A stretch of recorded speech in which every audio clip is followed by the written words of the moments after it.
Hello, my dear friends. You can see that I've got here so many books in here, and yes, and here, yeah, a lot of them.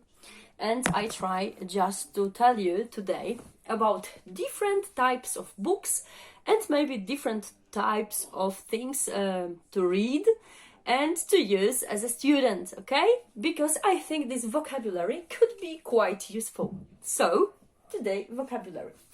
First, I will start with magazine. Yes, and this is a daily magazine, so daily news, a magazine. You can buy it every day just to read news. This is a local paper, local newspaper, but there are also daily news and something like that. Every day, very famous newspapers. And here we've got, this is a Newsweek and Learning English. This is Newsweek, but especially for just to learn English. It is magazine, not newspaper, but magazine.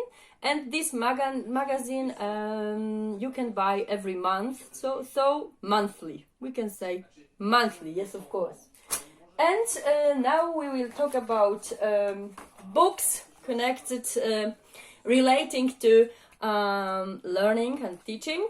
So this is a workbook. It means you've got a lot of exercises inside, and these exercises are just for students.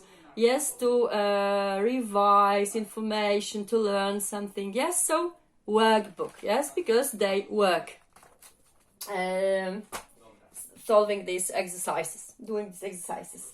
Then we've got, of course, student's book, and the student book is a very useful also, of course, and during lessons I use student's book, and students read text from it, and sometimes they are listening some text which are in the content of this book. So this is a student book.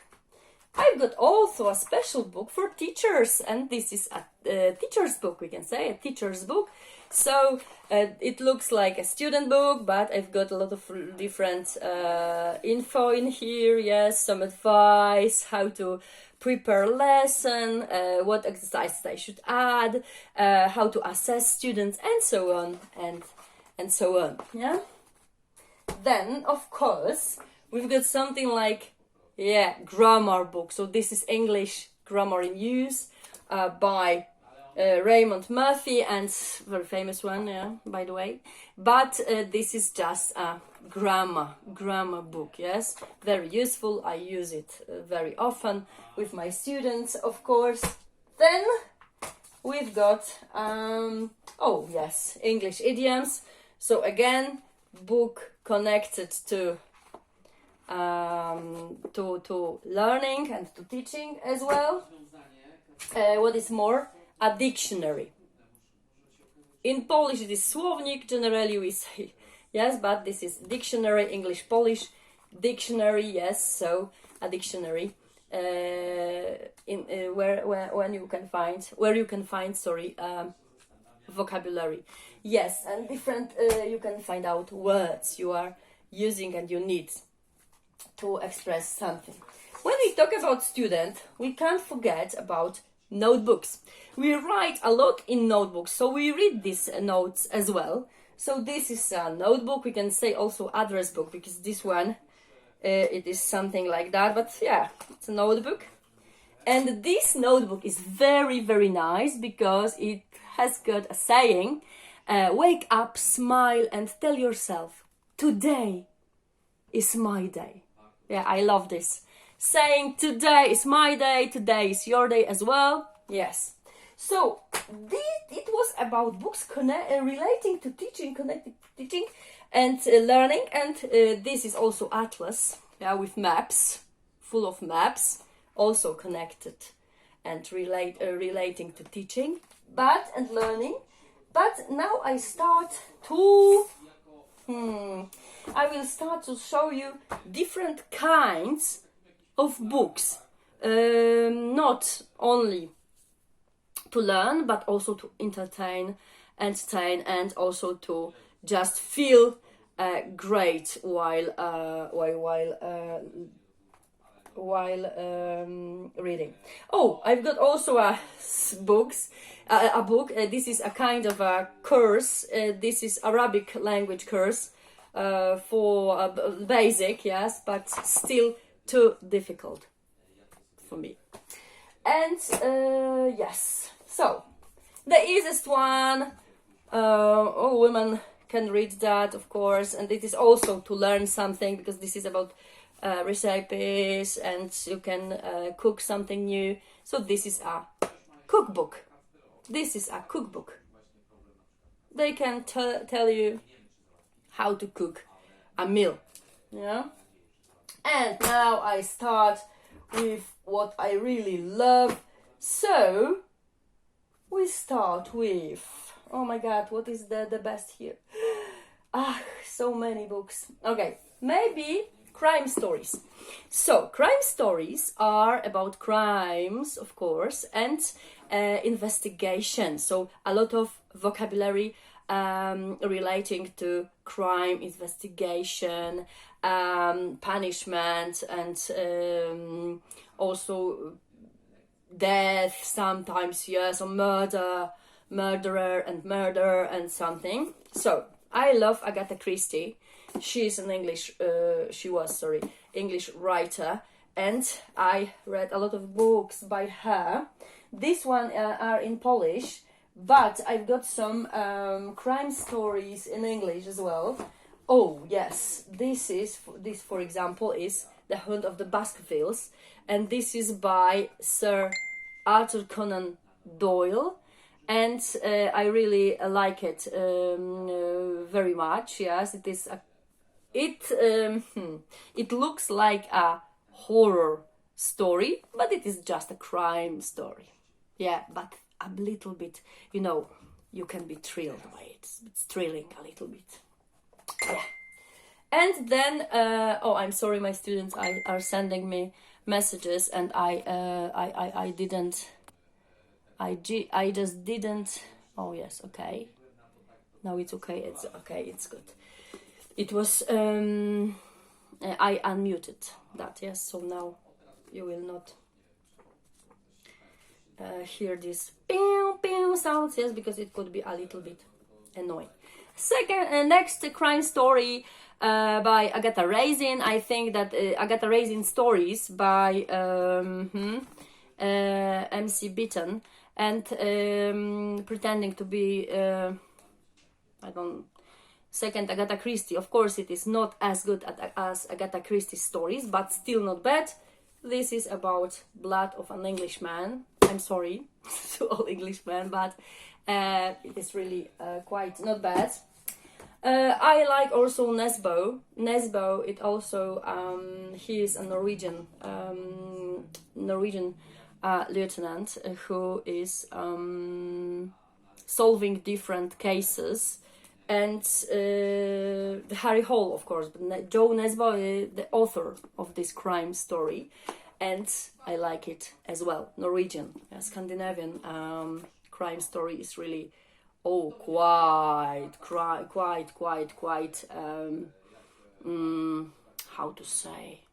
how to say it is really dark.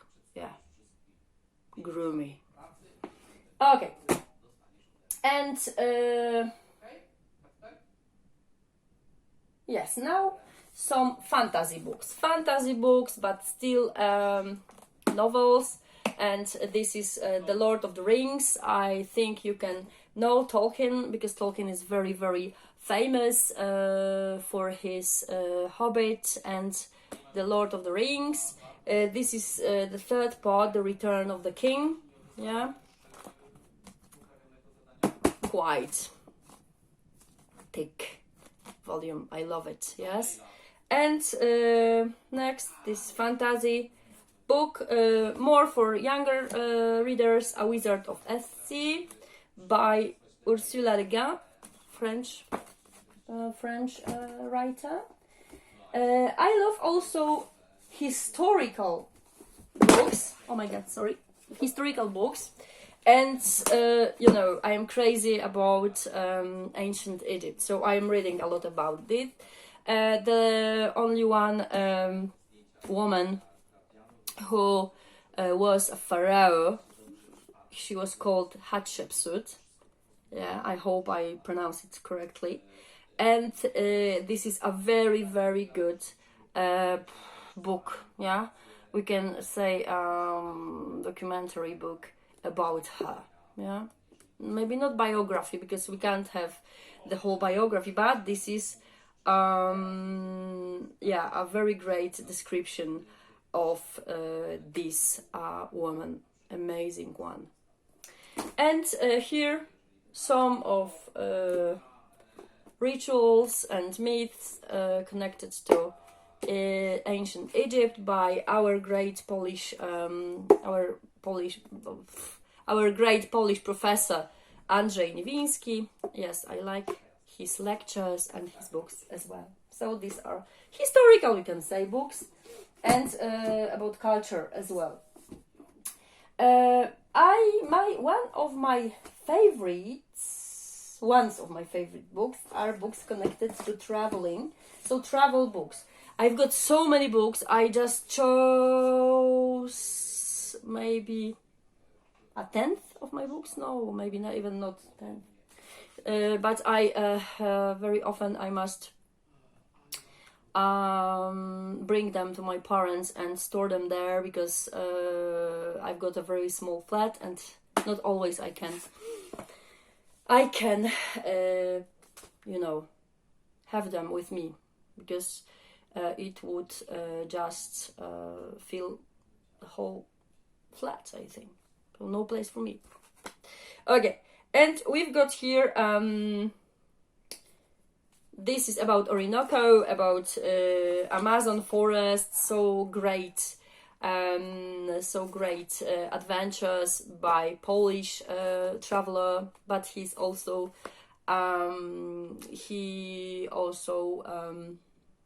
is into politics, so sometimes I don't like him, but as a traveler I love him.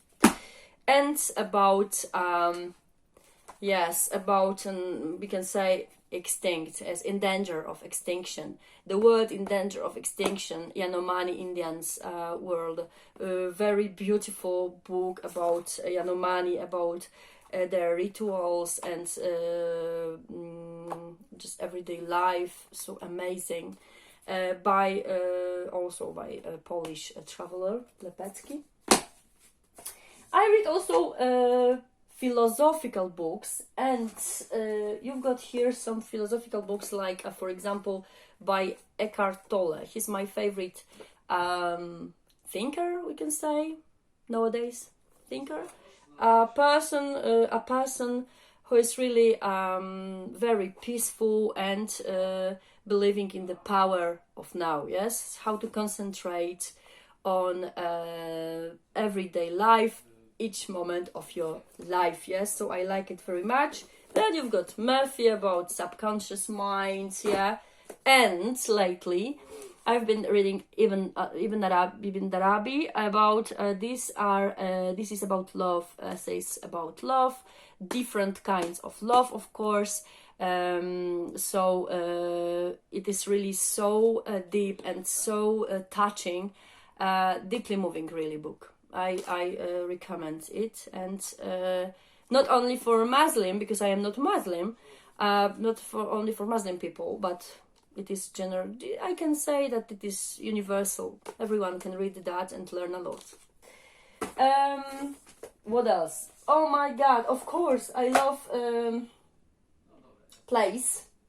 I love plays, and I've got only one by William Shakespeare, but he's my favorite playwright.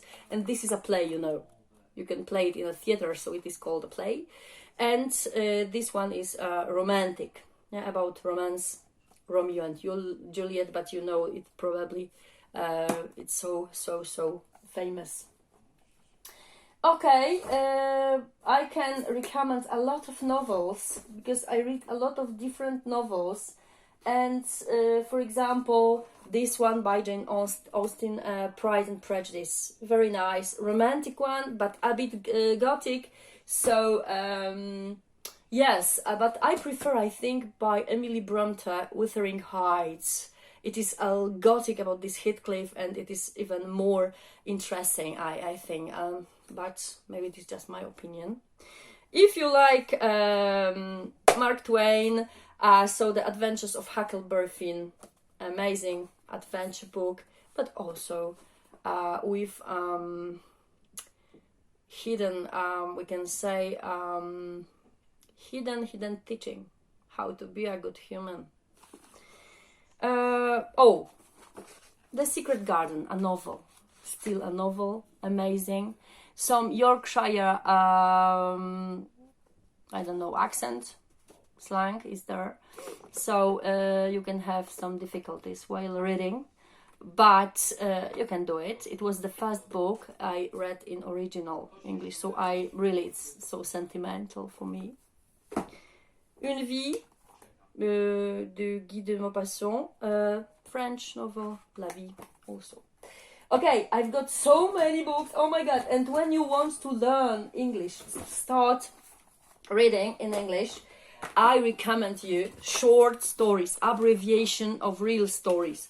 For example, I've got here some books like Robinson Crusoe, yeah, or Gulliver's Travels, also very short, very thin, for students, and yeah, the vocabulary is very easy as well, so you don't bother. Very popular is also Penguin. I've got here about secret codes, but you can find so about culture, but you can find different books about just, yes, this is about a story of teenagers.